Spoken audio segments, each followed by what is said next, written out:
That was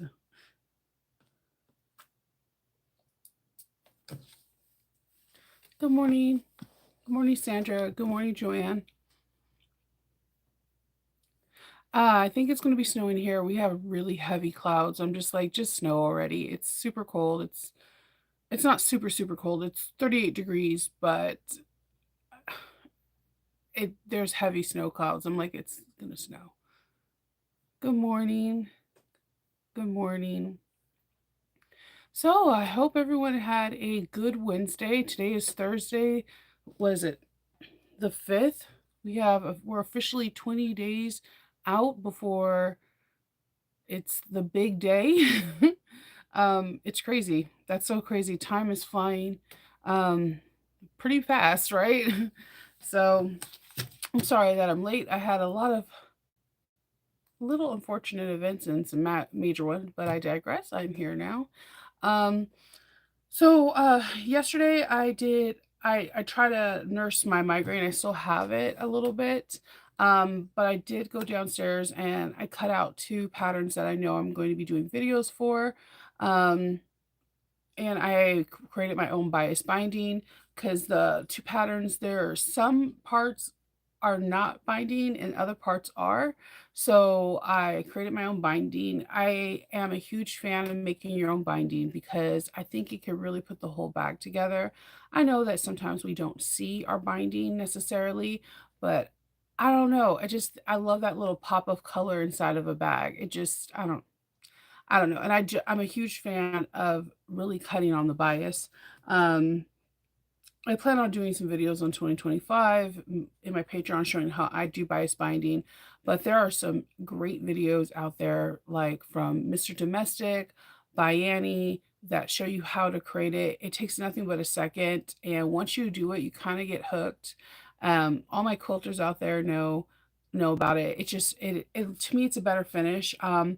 I tried the waterproof canvas finish. I wind up using it like bias binding. I usually make it 2 and 1/4 of an inch wide. I don't like having any raw edges because waterproof canvas and water resistant canvas, despite what some people say, it does shred. So I have actually have fixed bags from other makers where they put waterproof canvas for their binding and it started fraying massively, and somebody came to me and asked me if I can fix it, and I had to remove their water resistant canvas or waterproof canvas and put actual cotton binding on it so that way there's no shredding. Um, so just something to think of. I know a lot of people are like, no, it doesn't. You can do like a heat treatment and you can seal it and give it like a crust over, but you have to be like really good with fire and not burn yourself or or burn the water resistant canvas or waterproof canvas. So that's my 2 cents on it. The why I also like waterproof canvas, why I also like binding versus waterproof canvas is that cutting it on the bias, it really does shape around your fabrics so that you don't have puckers or whatever. It is on the bias, meaning that it's going to curve around whatever you're doing. This is another reason why a lot of people like to do the 1 inch elastic. I have yet to do that. I have this thing where I overreact things in my head. And I keep thinking that my needle is going to be dull and it's going to snag the elastic and it's just going to run all the way down. I don't know why. It's probably never going to happen that way, but that's how I think. So it's 10 degrees up here, up from 6 degrees an hour ago. Yeah, yesterday we kept going colder and colder. I slept with a hoodie on. And if anyone knows me, I don't usually sleep. I don't like anything that confines me or constricts my movements. I go into like kind of like a panic attack. But I was cold. I was cold. It was a cold day yesterday, and I think it's going to be another one today. And I think it's going to snow.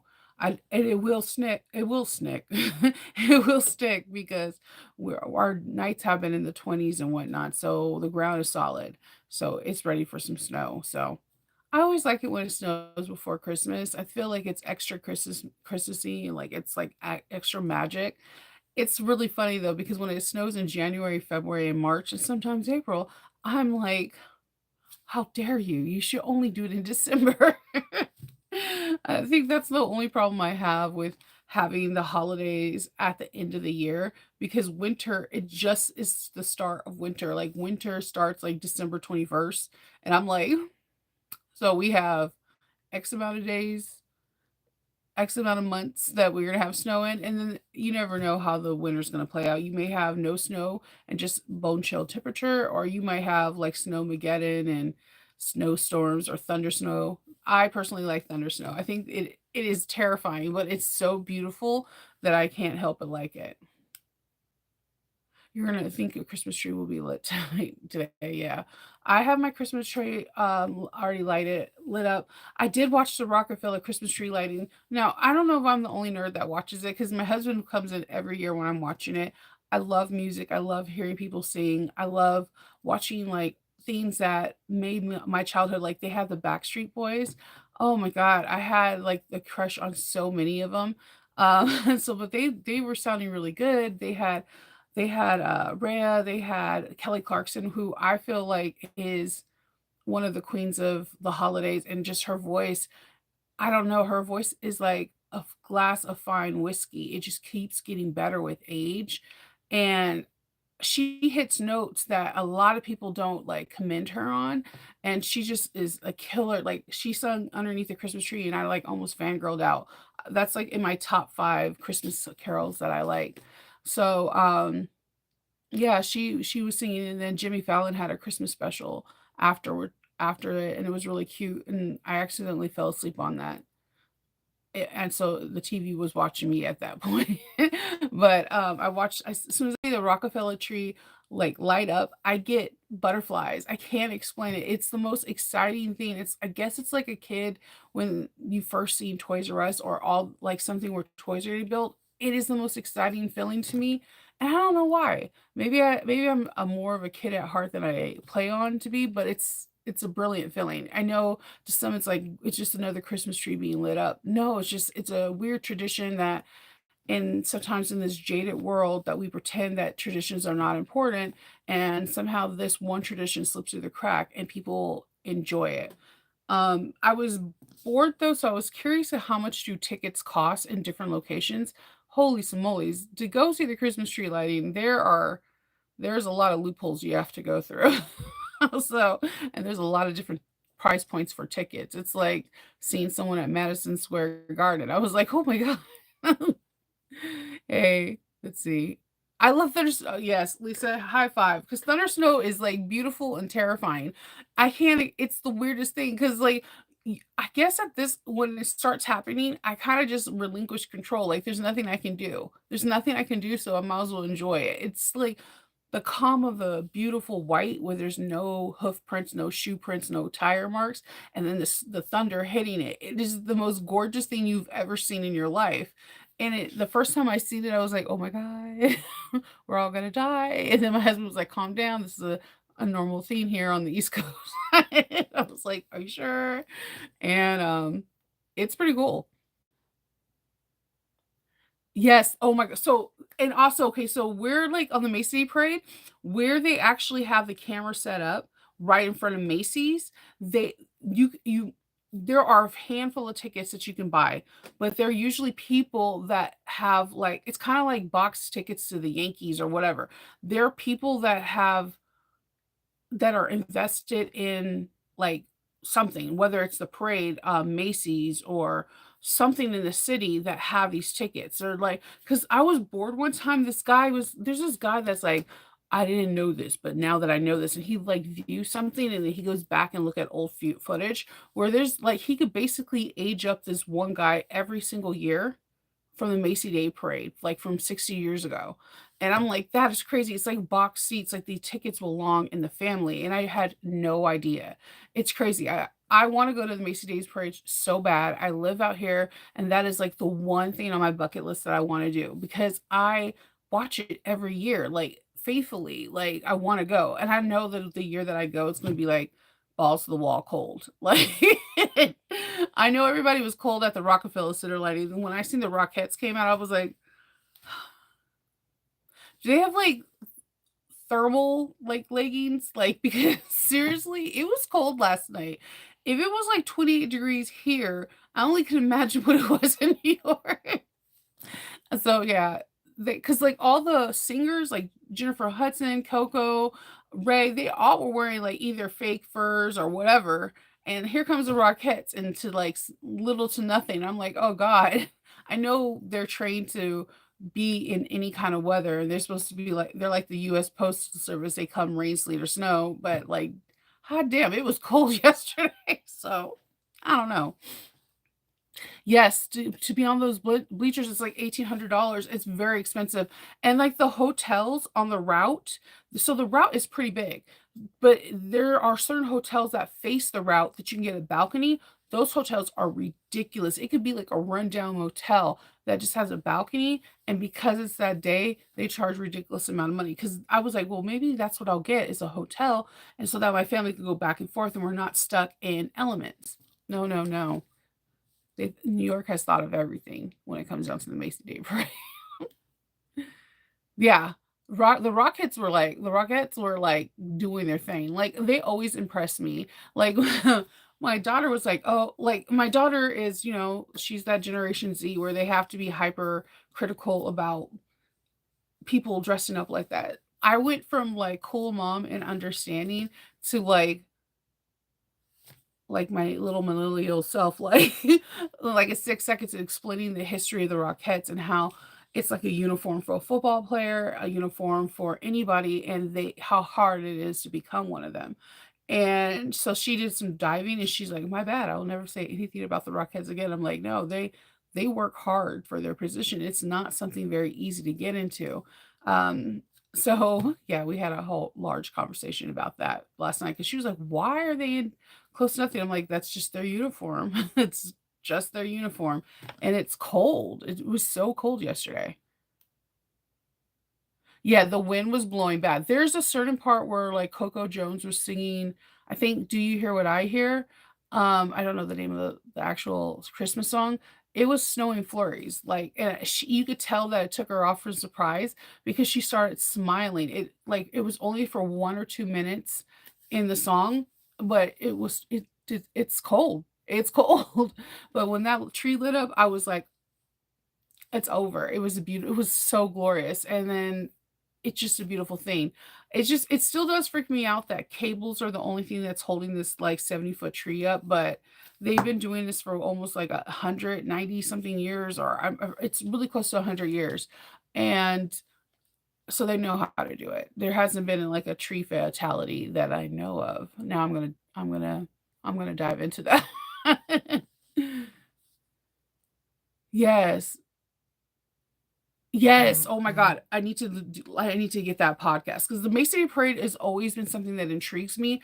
I've been here in the East Coast for almost 15 years, and that's all I wanna go to out here, is the Macy Days Parade, and my husband's like, "Why are you so intrigued with that?" Because I'm like, all my like, you watch it as a child, and then somehow as an adult or a teenager, you still don't even, like, mock it, you watch it because you were like, think about it, um okay, so the Macy Day Parade is over 100 years old. Even though they were celebrating only 98 years this year, the reason why they celebrated 90 years is there was 1 or 2 years because of war that they don't acknowledge that like the parade did not fully happen. Like it happened in a very small scale but not filmed. So we're getting closer and closer to that 100 year. And so for us as Americans, there's not very many traditions that we have that is like almost 100 years old. So it's like I think this is why people still tune into it is because name another thing that as an American that we have that are hundreds of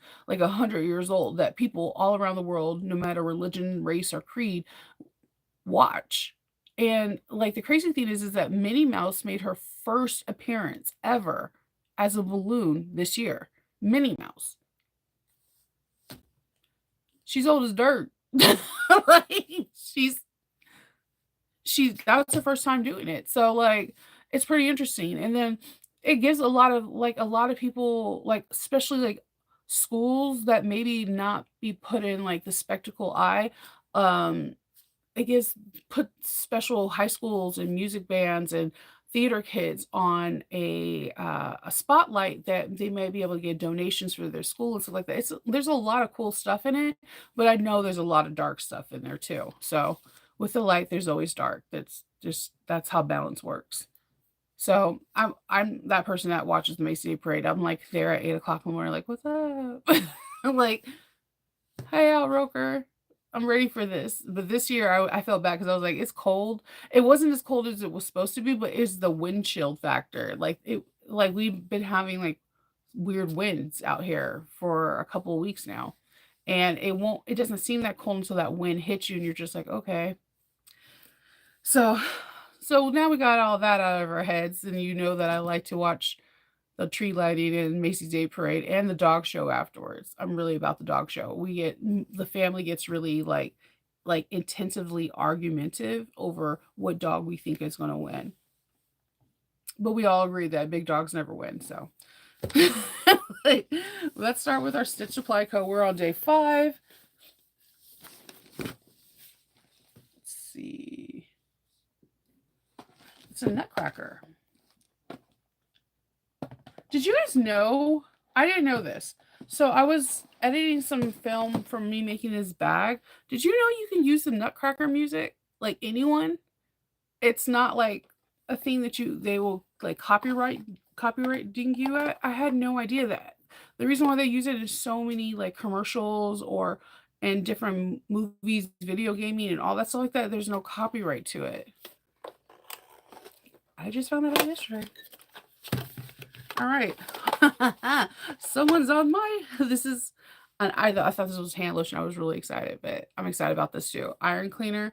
And I need this because as you can see my iron behind me, I was using it and I kind of scorched something and I'm going to use this on here and go back to you. This removes residue and it's safe for most iron and it's non-flammable. One would hope that iron remover stuff would be non-flammable. You would hope that, right? Like, why? All right, so you turn on the clothes iron.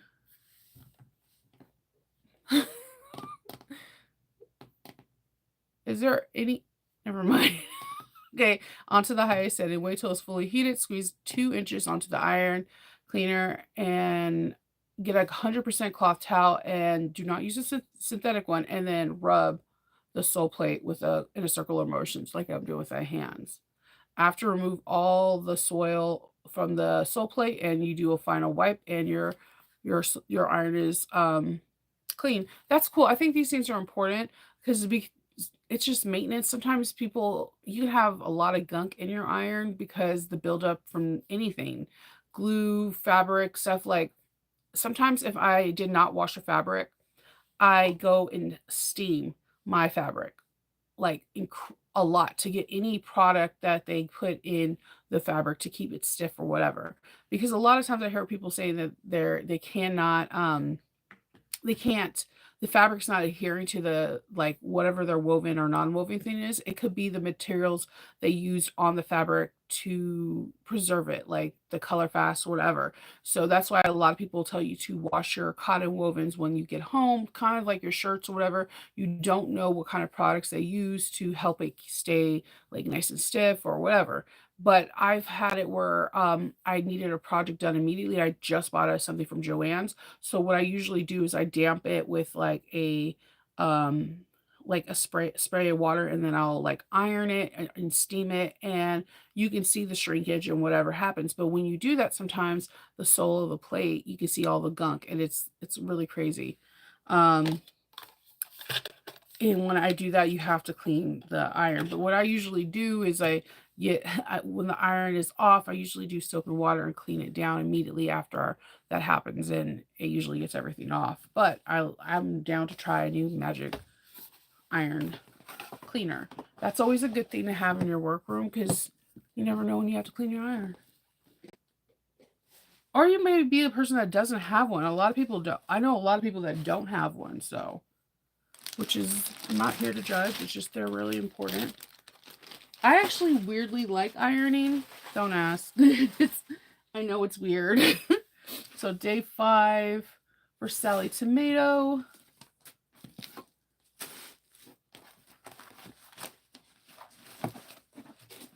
I was watching Sally's Tea Time. It wasn't with Jessica. It was with one of some another bag maker in the thing, and she said that the colorways that we got, there was a couple different colorways. Evergreen is the one I got, but a lot of people got the tan. And when I went to Lisa's house, she had the tan, and the tan was really pretty, especially in the basket weave. So it's interesting that what I open up may not be exactly what's inside your box in the sense of colorways. Yeah.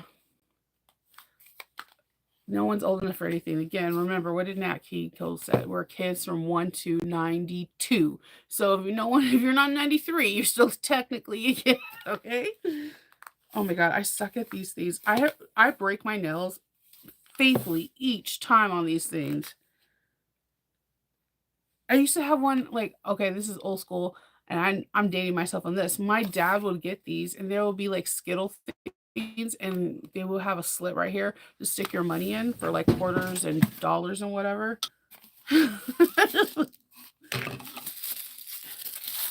Oh, I like their tissue paper. That's cute. All right.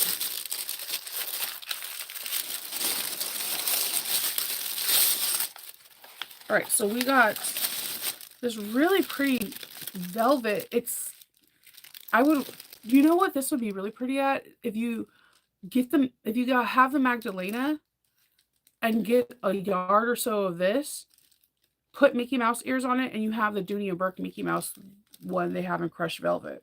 They have it, I think, in this color and green on Dooney and Burke's website. Just throwing that out there. I secretly stock upscale bags. Okay, so this velveteen, you need to press any wrinkles out that happened during shipping. Press cloth against the wrong side of the velveteen on low synthetic heat settings. Do not place the iron on the right side of the fabric. Interesting. Okay, I'm going to put a clip with this because I am notorious for misplacing things. All right. Let's see what it... All right, so we're going to create a monogram pouch. There's no picture of the pouch. There are letters and stuff on the back of here that are big, but there's no actual picture of the pouch. Maybe they didn't make it yet, or they forgot to add it. Sometimes that's how I found out I had different patterns from last year, because some of the patterns didn't have like the bag shot, and then I didn't know. And then when I went to go look for a pouch, I was going to buy the Houdini, and then it came out and I seen it and I was like, oh my God, I already have this pattern. So it's a pattern by one of the workers there, Kate, and from Sally Tomatoes, and it's a monogram pouch. I'm curious. I'm trying to see if there's a description of it. The features have a zipper close line monogram, optional quilting, and optional zipper pull tassel. There's no pictures. There's just like the actual letters that we can monogram and cut out, but there's no picture. I'm curious though to see what it looks like. So for day 5, it says this is an elegant accessory perfect for adding any sophisticated touch to your everyday essentials. So yeah. The information is on their blog. I'm all about that. I'm going to look on their blog and see what it looks like. But I do like this. I can see this as a bag on so many things. If they have this in a gold color, I can see this totally being like a Beauty and the Beast bag, like a Belle bag. Like if you do this if you get this in like a gold color and do a Mabel from Swoon, I can see it being a Belle bag. But I could definitely see this as Aura Rosa with the ears. Mickey Mouse ears would be super cute. The Magdalena. Do you ever just see fabric and then you automatically like, this fabric belongs to be this bag? I do that as soon as I touch fabric. I'm like, it needs to be this. And then it's hard for me to get out of that creative bubble because that's it. That was my initial instinct, and that's all I'm going to go for. This is from Sally Tomatoes. So this one, this is day 5 for Sally Tomatoes. Oh yeah, velvet, yeah. I doesn't, Indolove have, like, a matte velvet? Or if I don't, I know someone else does, but I wanna say someone has to have a velvet. I know someone does. I don't shop enough as I should do. I stick to certain people that I shop with, and most of the time, I buy most of my, vinyls from Fabric Wholesale Direct. When I wanna get bad and bougie, I buy from I buy from Sellrite, and then I do my Handmade Space and Lauren's, Mormino, uh, and Alchemats. I don't buy from a ton of different places. It's occasionally I do if I see something that is different that I haven't seen before, I'll go buy a couple rolls, but yeah, that's about it. Oh, you have regular velvet from Joann's? Yeah, I'm telling you, Magdalena, right? It is because it's binding, you could do this easy. Cut out Mickey Mouse ears, and a perfect ear balance would be the mini Magda. You're like, "What ear size should I do?" The mini Magda is made off of the Magdalena, so the perfect ear ratio to the Magdalena's head would be the mini Magda. And then just pop it on. It'll be super cute. Just throwing that out there. Those velvet bags are super popular at Disney during this time of the year too, so I'm just throwing that out there. Or I actually get to see a Rowena in this, and if you get a really rich milk chocolate faux leather that looks like real leather, not that has like that marbling that doesn't look like it's all solid milk chocolate, and you do some really cool leather straps on the front, that the handles will make that bag. It'll be really sophisticated. And maybe have an embroidery of like Minnie Mouse or Mickey Mouse, or like just like the ears in the middle would be cute. Or the crystals, if you're really good with bedazzling something in the center, would be really nice. That's my suggestion. Yeah, that's pretty though. I like how they gave us directions on how to iron it out, but mine's is not wrinkled. It does already have a Loki hair on it though. That dog is going to be the death of me, but it's very pretty. Did anyone else have to wear velvet dresses with your cousins and take pictures? Or was it just my family? All right. So I am done for today. I'm going to possibly film one video today. It's going to be a fast video.